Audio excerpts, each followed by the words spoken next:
Saksakallan gunarnavasya Vande Guru Sri Charanaravindan.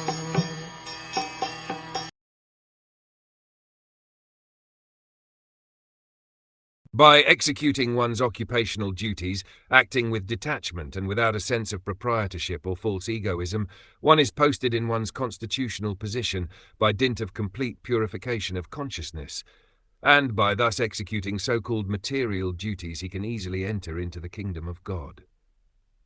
Here the word nivritti dharma nirata means constantly engaging in executing religious activities for detachment.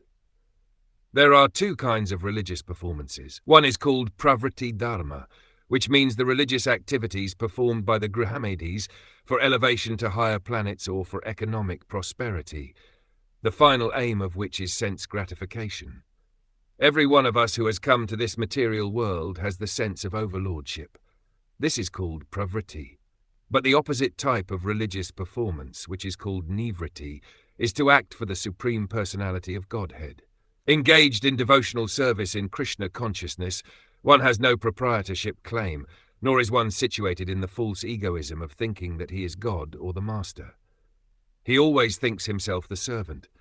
That is the process of purifying consciousness. With pure consciousness only can one enter into the kingdom of God.